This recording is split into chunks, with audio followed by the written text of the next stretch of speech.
was like my 8th or ninth race, I would say, and definitely my ninth place finish where I got to race with Brian a little bit on the track. It's always exciting. Always feel pretty good about myself when I get a race with the 2H. But yeah, so I started ahead of him, and I was just really just trying to run consistent lines on the top. And I really learned a lot that race, and I was able to keep it straight the whole race and not cause any yellows. So that's always a victory in my book. But yeah, I came up with the ninth place finish. He had to pass me on the last lap, but you know, it is what it is. It was still my best memory at the track so far. Man, it's been so much bad shit. Best memory. It's been a lot of bad shit. You should put this in. Yeah. Oh man. Best memory. That's a tough one because we've had such a usually racing seasons are filled with ups and downs. It seems like this year's been more downs than ups. So the best memory, that would be really tough to do. It's great to come back and get back in the car and see a lot of people and go up on the hill when we selling T-shirts and seeing people that remember you from racing 30 years ago. Makes you feel old, but it's pretty cool, I think, that people can remember. And I'll say this about race fans. Race fans don't forget. They see things on the track, and they can recall that stuff years later. So as a race car driver, sometimes we lose our temper, things happen, and man, fans can recall that stuff. It's crazy. Stuff that you forget about because it's happened so much, I don't know, but fans don't forget. So always remember that as a driver, fans don't forget. I forget that sometimes myself, but I don't know. One of my favorite memories is just the race that I was referring to. I started behind him, and when I finally caught him, I followed him for probably 5 or 6 laps, and I found myself just smiling in the car that how well he was driving around the top and keeping the car nice and straight. And then as I'm realizing as I'm driving around there was, I'm supposed to be racing this guy.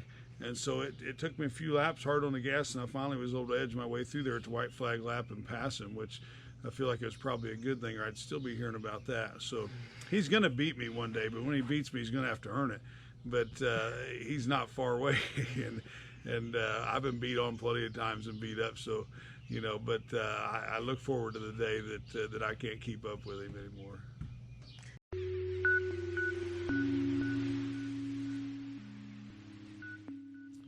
Well, being around Ivan the last few years, he's just one of those kids that's just good at everything he does, and which is a little frustrating sometimes to me because I'm used to winning most things, and sometimes he tends to outperform me, whether it be ping pong or basketball or whatever we're doing out here for fun. So I don't even like to lose when it's for fun, guys. So anyway, but you just see some potential in the kid. You can, and you don't really know, but you can tell that he's got a chance, and he's a talented kid, and so we'll just see what he can do. I throw a lot at him. I know my kids will tell you when I teach you how to do something, or I help you how to do something, it's very limited. I'll show you. I was like, take this bolt out, do this here, but I don't give a lot of instruction. I walk away and I let you make your own mistakes and do your own things. I don't believe in 100% guidance, so I throw a lot of things at Ivan, even in the body shop and on the race car track as a driver and working on the car. I think it's important I feel like, to let people make mistakes and not just 100% grab the wrenches from him and do it. So I'm sure that sometimes he feels like, where'd he go? But the thing of it is you have to, in my opinion, the way I teach is I let people make mistakes and we learn from those and try to correct them like that. So I think he's got some potential, and as long as he loves it, it can work. But racing, you have to love to do. It's a lot of work, it's a lot of time, it's a lot of money, a lot of effort. And if you don't love it, it's going to show up, and it's just for fun, which is fine, but you're not going to ever make a living at it. Like now. Well, the changes of the cars, a lot of people don't realize this, but I actually started out in late models and drove them for 3 years back in the 80s.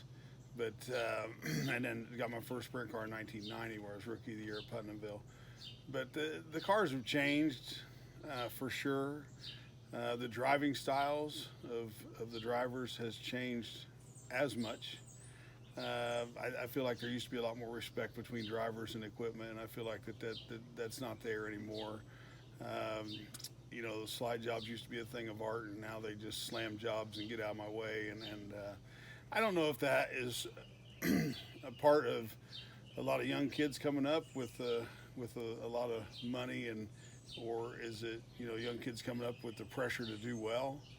And so I don't know, and I don't want to say it's just the young kids, because there's definitely some veteran drivers now that have adapted this driving style. So that part has changed for sure. As far as the cars go, I run late models. We didn't have 4-link suspension. We didn't have spring behind cars. The cars didn't have rear steer in the car. There's so many more components to it anymore.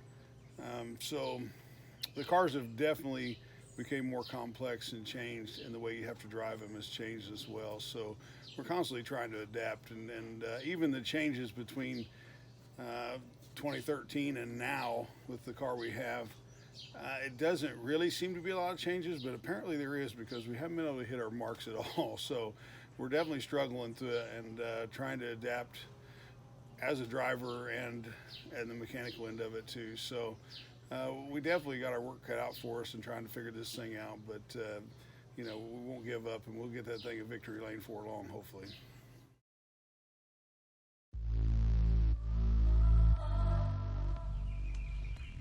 No, not at all. Everything that I have learned has been learned in like the past 6 months.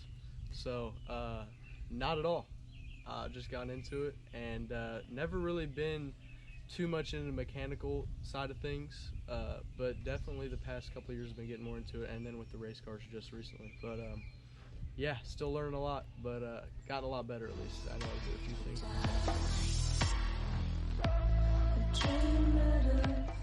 No, not one. I didn't know if you wanted to tell the story about your. That's a little embarrassing, actually. I don't know if I want 700 people knowing about the backwards brake pad. But yeah, there's been a couple times where I've tightened a couple bolts a little too tight and sheared off the U-bolts on the yoke, and the drive shaft just fell right out, and it kind of sucked. But part of learning. So.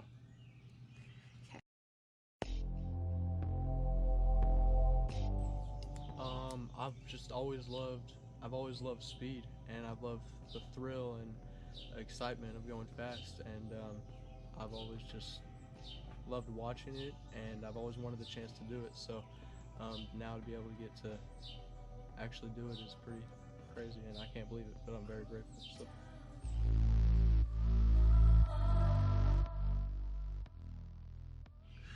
It's not easy for me to stay positive, as many people know me. From a young kid, I've always been very competitive, and I don't like to lose. There's nothing worse than losing. And when you race, you get used to losing, because you're going to lose more than you win, that's for sure. But I don't think, it's not just the winning. You want to feel like you're a threat to win when you show up. You want to feel like you've got a good car under you when you race. And so it can be really frustrating when you feel like you're better than the car was. It can also be frustrating when you screw up and the car was better than you was. That's true, and I, on both sides of the spectrum there, I'm not afraid to admit when I mess up. But man, it's just been a challenging year, and we just haven't put our finger on it yet. But we're getting closer. I feel like we've had some mechanical issues. We've had some on track, people spinning out and damaging the car before we get to really run it. We had some engine problems that turned out to be really simple, but it was very frustrating for several races, with that foam being sucked in and out of the pickup tube in the fuel tank and making the motor run one moment and then not the next. And so we finally found that just last week. So anxious to get, now we have the motor situation straightened out, and hopefully we got the collision part straightened out, that we can actually get some time on the track, some quality time, and figure this car out. And that'll make us happier, and hopefully get in the victory lane before the season's over here.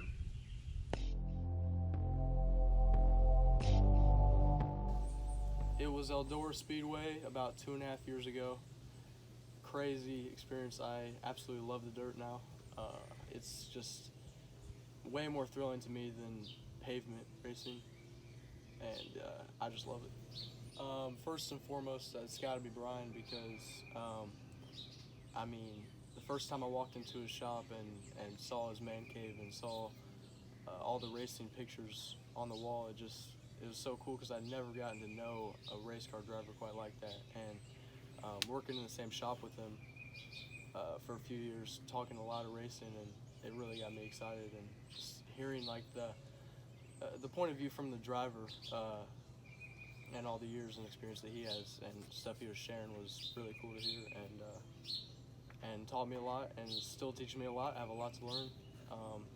But yeah, for sure, Brian. And when I was like 10 years old going to the Indy 500, my favorite driver was always Elio, and it wasn't just because of how he drove on the track, but you know how he like carried himself off the track. He was very energetic, always happy, smiling, and his celebration, the Spider-Man on the fence, was always really cool. So. You know, racing gets in your blood, that's for sure, and you love racing. I've raced since I was 13 years old, and it was tough being gone all the time. I mean, I was lucky enough to be able to do it for a living back in the 90s with the sprint car and the Silver Crown car, some races, but you miss it. You get away from it, you miss it. There's other things you want to do on weekends, on Saturday night that's not rained. You know, so the only time we get out of racing is when it rains. Well, then there's not really a whole lot you can do then. So it was fun to step out of the race car a little bit. I got to go to some ball games and some things with my daughter and watch my kids grow up. So that was nice. The reason I came back the second time was because my best friend Bill Gardner had cancer, as most of you know, and he just wanted to go to Victory Lane a few more times. So that's when we got to modified and went back to racing. And this last time, I really wasn't going to go back, but Ivan expressed a lot of interest in doing it, and I thought, you know, I kind of need that competition back in my life, I felt like, and I felt like the time was right, and it's going to be fun to bring him along and get him used to the car and hopefully winning some races in the near future. So it's, you know, we just do it for fun now. It's not about money anymore. It's not about trying to do it for a living, the hustle, all that kind of stuff. It's just more of a laid back and trying to be fun. With that being said, it ain't been a lot of fun yet because I haven't won. I'm used to winning occasionally, and we haven't been able to put it in Victory Lane yet, but we're going to get there.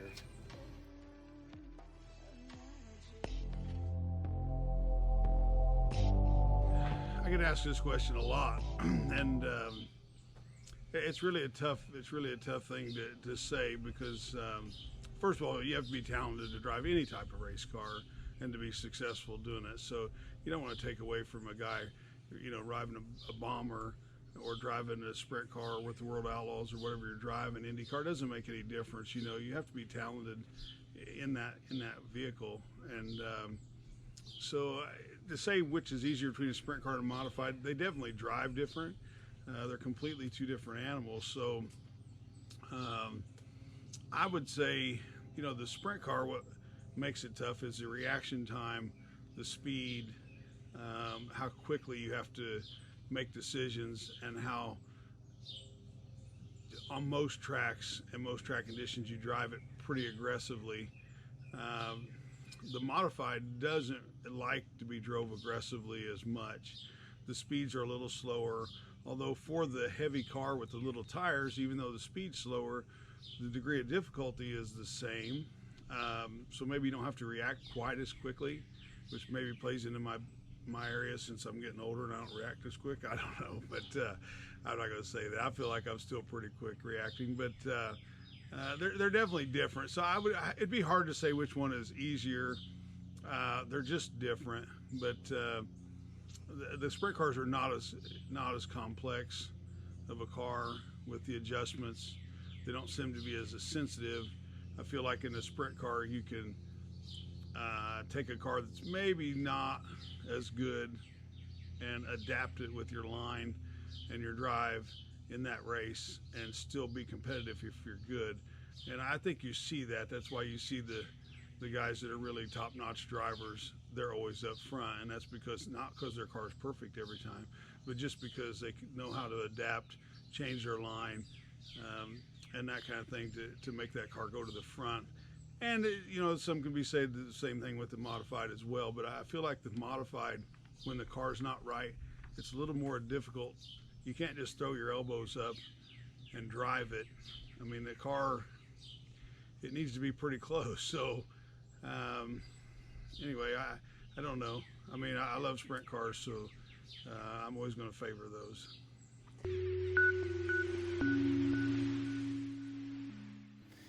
Well, it's been a lot. I don't know. I think that, I started out as car owner driver, even in the late model. I was building my own engines at 16. I should say assembling them. I didn't have a machine shop, so I wouldn't actually do machine work, but assembling the motors and checking all the clearances and adjusting everything and putting the motors together. And I love the mechanical end of race cars too, as well as driving it. So we just did everything. And then when I got the sprint car, I did the same thing. We bought a car off of Bob Christian, an old Shores car, and we took it apart and then figured out how to put it back together and worked on the car. And so that was a fun part as well. But probably my biggest mistake really was probably driving for other people. And the reason that is, I mean, if you're going to make it in racing, unless you have a lot of money, you're probably going to have to drive for other people.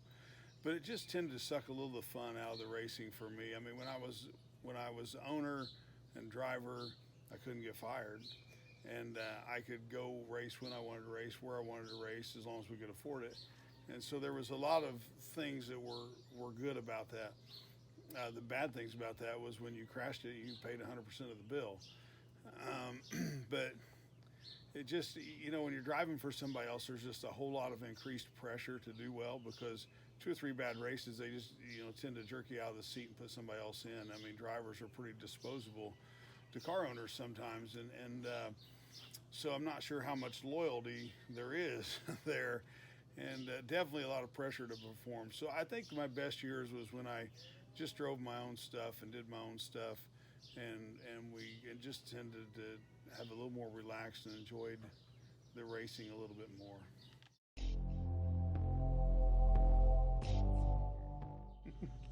Well, I love the sprint cars. There's no doubt that was always what I wanted to race when I was a kid going to Lincoln Park Speedway. So definitely my heart and my love is with the sprint cars. But as we get older, the modifieds are fun too. I don't want to take anything away from the modifieds. We started running modifieds back in 09 and ran them until 2013, And we won a lot of races and had a lot of fun in the modified. But definitely the sprint car is what I want to drive.